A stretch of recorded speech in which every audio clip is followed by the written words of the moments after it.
사무엘하 16장 15절부터 23절 함께 읽겠습니다. 압살롬과 모든 이스라엘 백성들이 예루살렘에 이르고 아히도벨도 그와 함께 이른지라. 다윗의 친구 아렉 사람 후세가 압살롬에게 나갈 때에 그에게 말하기를 왕이여 만세, 왕이여 만세 하니 압살롬이 후세에게 이르되 이것이 내가 친구를 후대하는 것이냐? 내가 어찌하여 내 친구와 함께 가지 아니하였느냐 하니 후세가 압살롬에게 이르되 그렇지 아니하니이다. 내가 여호와와 이 백성 모든 이스라엘의 택한 자에게 속하여 그와 함께 있을 것이니이다. 또 내가 이제 누구를 섬기리이까? 그의 아들이 아니니이까? 내가 전에 왕의 아버지를 섬긴 것 같이 왕을 섬기리이다 하니라.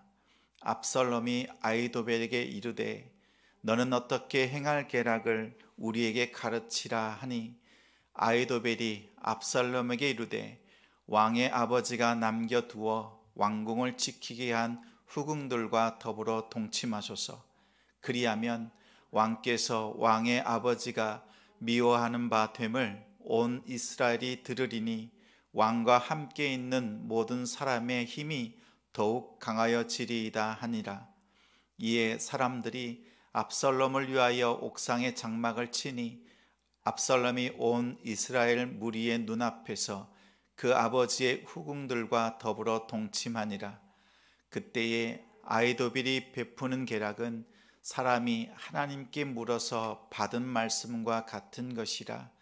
아히도벨의 모든 계략은 다윗에게나 압살롬에게나 그와 같이 여겨졌더라. 아멘. 아히도벨이 계획한 승자의 역사. 아히도벨이 계획한 승자의 역사라는 제목으로 말씀 전합니다. 영어의 히스토리, 역사는 인류의 역사를 주관하시는 하나님의 그의 이야기입니다. 그래서 사람들은 이렇게 말합니다.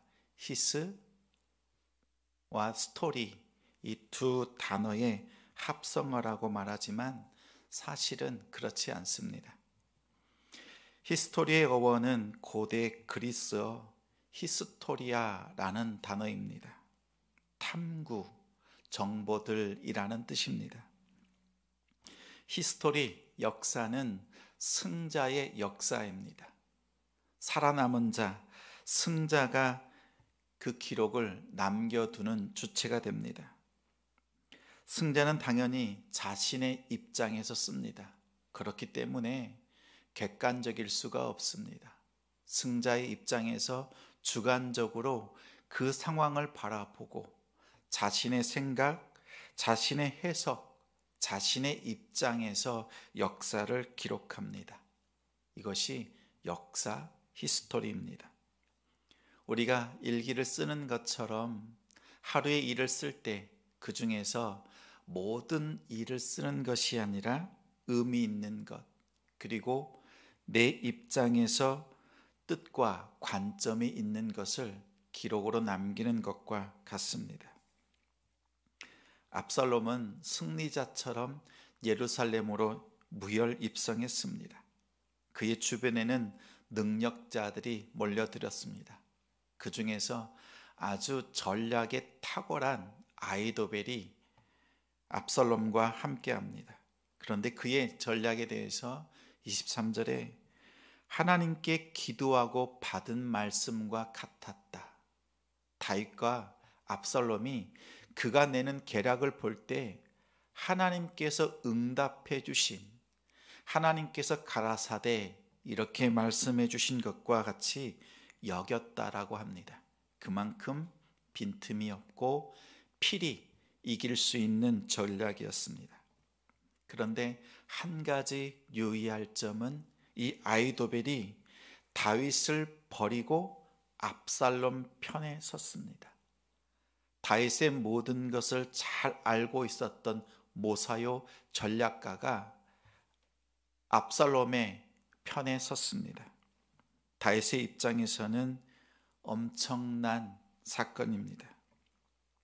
이렇게 압살롬 편에 서게 된 이유는 다윗은 지는 해, 압살롬은 뜨는 태양으로 생각했습니다.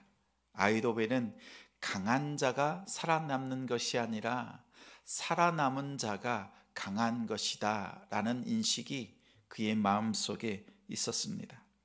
끝까지 살아남은 자가 역사를 새롭게 기록할 것이라 기대했습니다. 압살롬이 아히도벨에게 말합니다. 하늘 아래 이스라엘 왕이 둘이다. 어떻게 하면 좋겠느냐라고 그 계략을 가져오라고 말합니다. 그러자 아히도벨은 궁에 남아있는 다윗의 첩들을 공개적으로 동침하라고 제안합니다. 선왕의 아내와 동침한다는 것은 선왕 다윗의 모든 것을 차지한다, 그의 권력을 갖는다라는 상징적인 의미가 담겨 있습니다. 압살롬은 즉시 실행했습니다.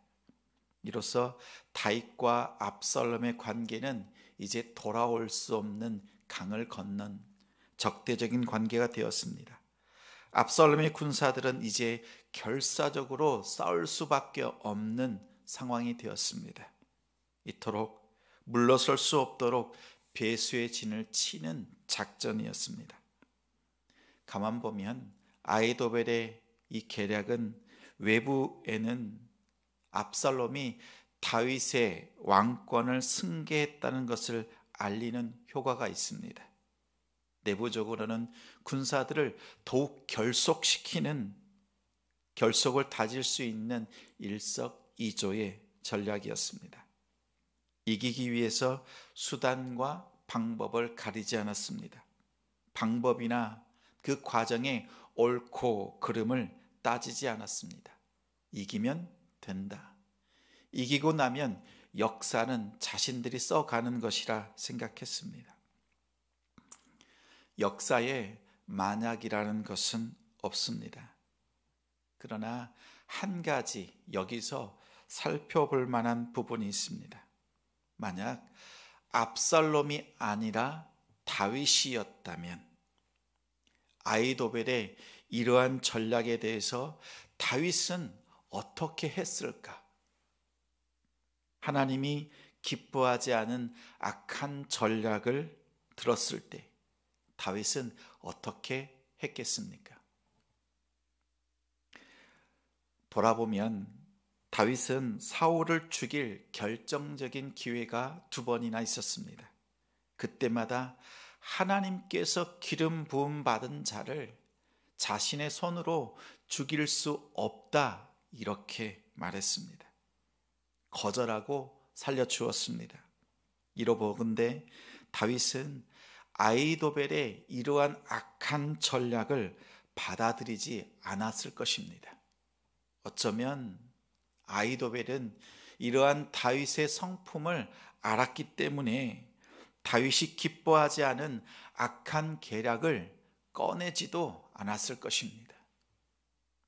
압살롬이었기에 이러한 전략을 제안했습니다. 아히도벨의 악한 전략에 담긴 의미가 있습니다. 아히도벨의 악한 전략은 압살롬과 아히도벨을 위한 하나님의 고도의 전략입니다. 애굽의 바로왕의 마음을 완악하게 하셔서 애굽과 바로왕을 심판하신 것처럼 하나님께서 압살롬과 아히도벨에 그들에게 악한 전략을 주시고 그것을 실행하게 하심으로써 그들을 심판하시는 근거로 하나님께서 심판의 전략으로 그들에게 베푸셨다 생각됩니다.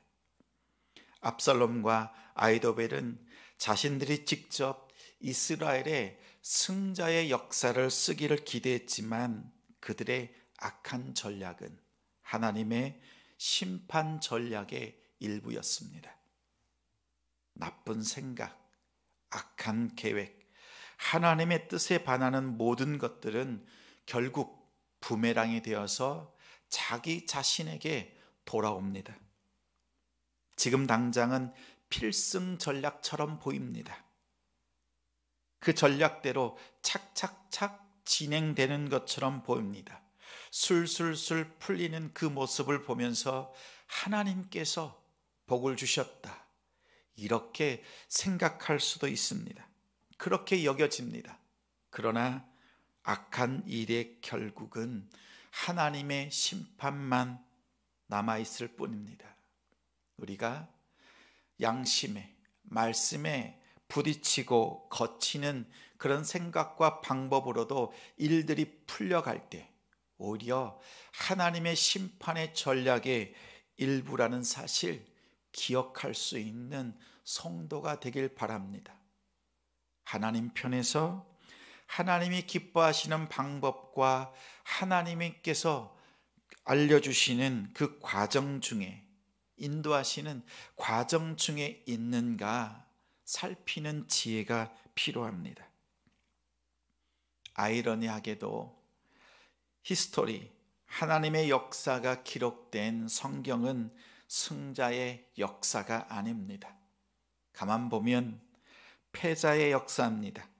에덴 동산에서 아담의 패배, 12지파의 패배, 왕들의 패배, 북이스라엘과 남유다의 패배, 심지어 예수님의 제자들의 패배까지 성경은 패자의 역사로 점철되어 있습니다. 그러한 이 땅의 역사 가운데 하나님의 아들 예수를 이 땅에 보내셨습니다. 그분이 오셨습니다. 그런데 예수님은 어이없게도 가장 연약한 모습으로 십자가에서 죽으셨습니다. 이 역시 패자의 모습입니다. 그 누가 봐도 패자의 모습일 수밖에 없습니다. 그러나 부활하심으로 승리의 마침표를 찍으셨습니다.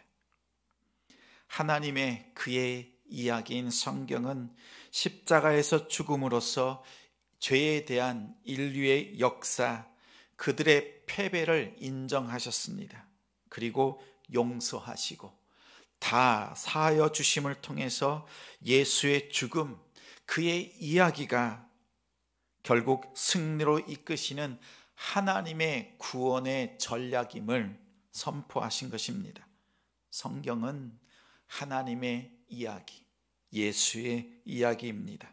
그 속에 당연히 하나님의 뜻, 하나님의 관점이 담겨 있습니다. 그 관점은 단 한 가지입니다. 여러분을 위한 하나님의 구원 전략입니다.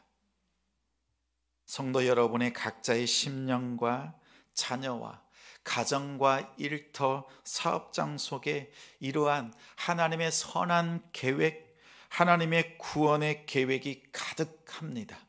그 뜻이 여러분의 섬김 속에서 자녀와 가정과 일터와 사업장에 이루어지도록 우리 주님의 이름으로 축원합니다.